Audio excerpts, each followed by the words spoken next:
Back in the 1970s, these trucks were so bad that dealers couldn't give them away. Today, they're selling for more money than most people's houses. The 1970s was a rough time for American trucks.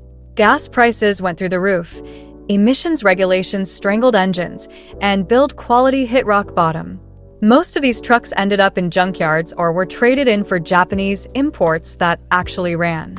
But here's the crazy part. Those same trucks everyone hated are now some of the most valuable vehicles on the planet. We're talking about trucks that sold for $3,000 brand new and now change hands for six figures. Before we dive into this wild ride through automotive history, I need to mention something. Only about 1.5% of people watching this channel are actually subscribed. If you could hit that subscribe button, it would help me out tremendously in getting monetized and bringing you more content like this. Today we're counting down 15 trucks from the disco decade that went from automotive disasters to collector gold mines. Trust me, some of these values will blow your mind. Number 15. The 1979 Chevrolet LUV. Let's start with the Chevy LUV. And yes, that's how they spelled it. This tiny truck was actually a rebadged Isuzu that GM imported because they had no clue how to build a small pickup. With its 1.8-liter engine putting out a whopping 75 horsepower, the LUV couldn't pull a sick kid off a tricycle. The build quality was so bad that most of them rusted away before their 5th birthday. But here's where it gets interesting. Clean examples of the 79 LUV now sell for $15,000 to $20,000.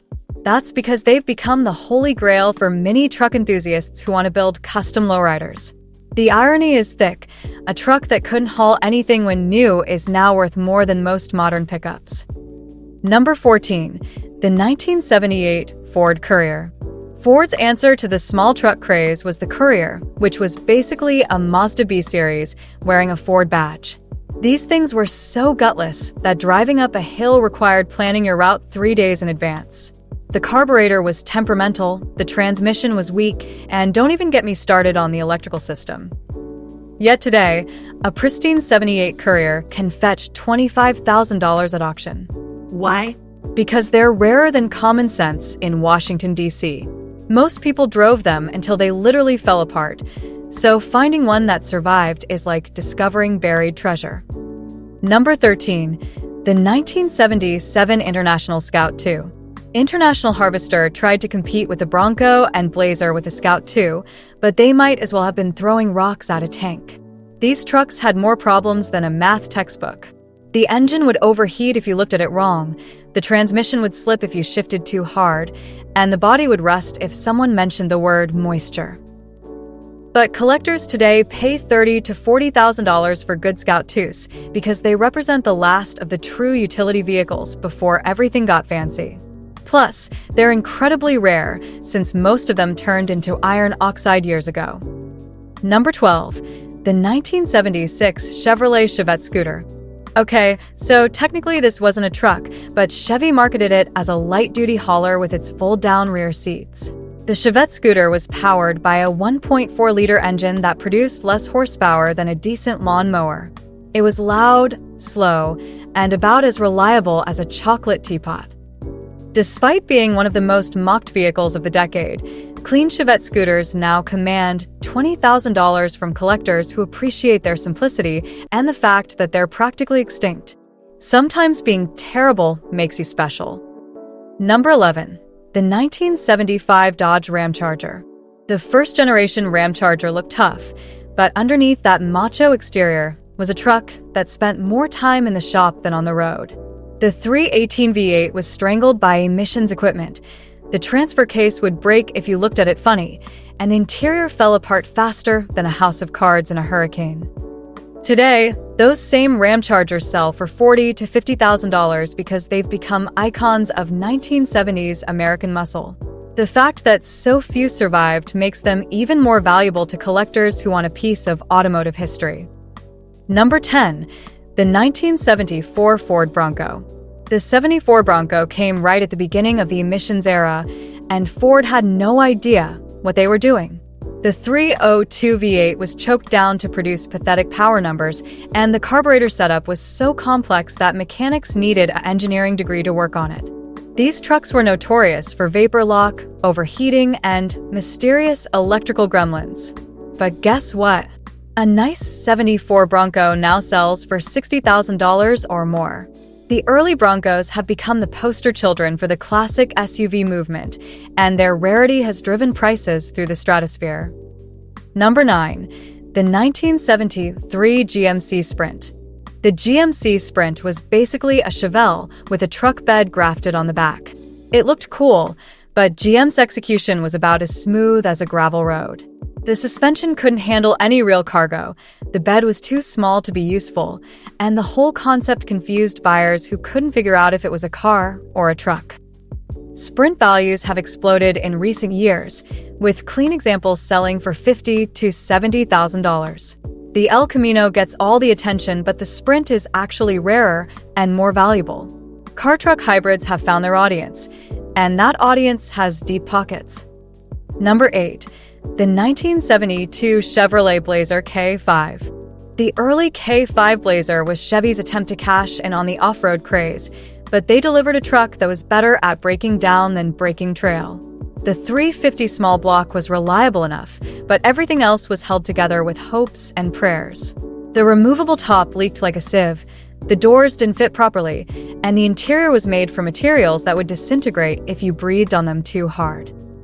Despite all these flaws, 72 Blazers now command $60,000 to $80,000 at auction. They've become symbols of freedom and adventure, even though most of their adventures involved waiting for a tow truck. Number 7. The 1971 International Travelall.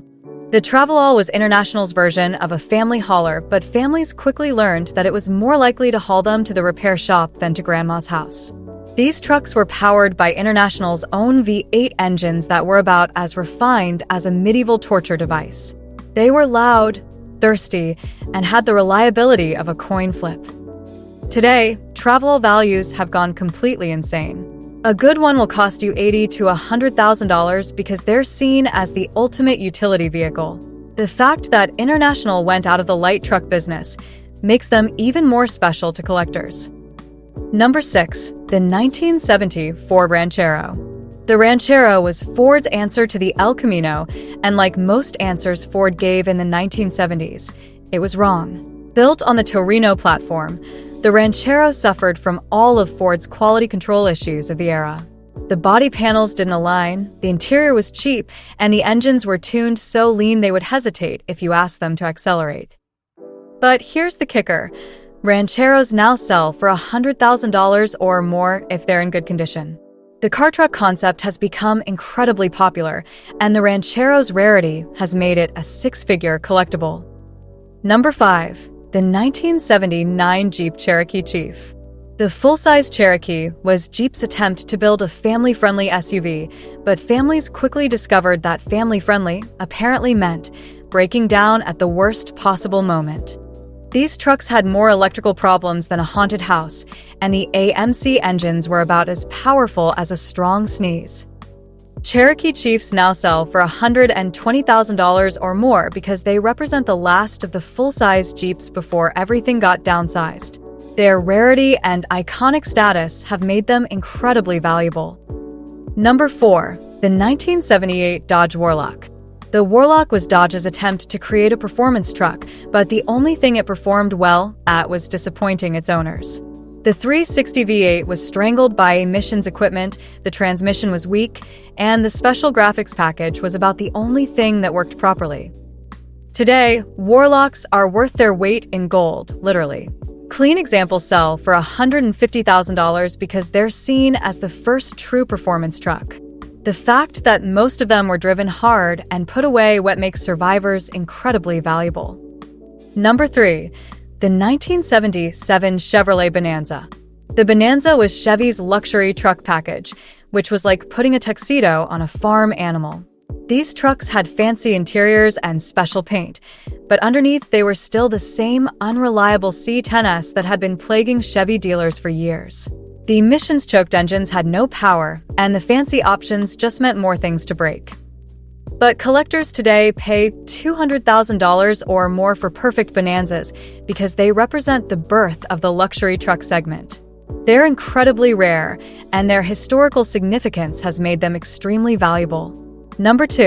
The 1976 Ford F-150 Ranger XLT. The 76 F-150 Ranger XLT was Ford's flagship truck, but it was more like a sinking ship.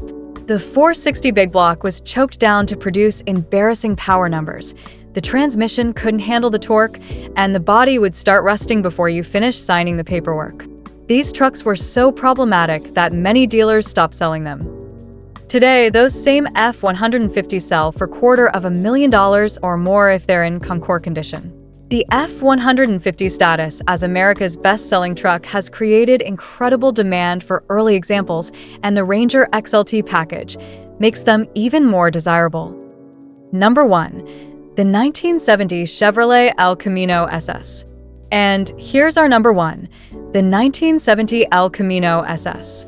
This might seem like cheating since it's from 1970, but it perfectly represents everything that went wrong with American trucks in the following decade. The LS6454 was an absolute monster when it worked, but the emissions regulations that followed killed its soul. The build quality was terrible, the body panels didn't fit, and most of them shook themselves apart within a few years. But here's the mind-blowing part. A perfect 70 El Camino SS now sells for over $300,000 at auction. Some have even crossed the $500,000 mark. They've become the holy grail of muscle car collecting, and their truck-like utility makes them even more special. The transformation of these trucks from junkyard fodder to six-figure collectibles shows just how crazy the classic car market has become. Trucks that nobody wanted 40 years ago are now more valuable than most people's homes. It makes you wonder what vehicles we're driving today will be worth a fortune in 2060. The lesson here is simple. Never throw anything away, because yesterday's junk is tomorrow's treasure. These trucks proved that even the biggest automotive failures can become legendary if they survive long enough. Check out this next video where we explore the most valuable barn finds of all time.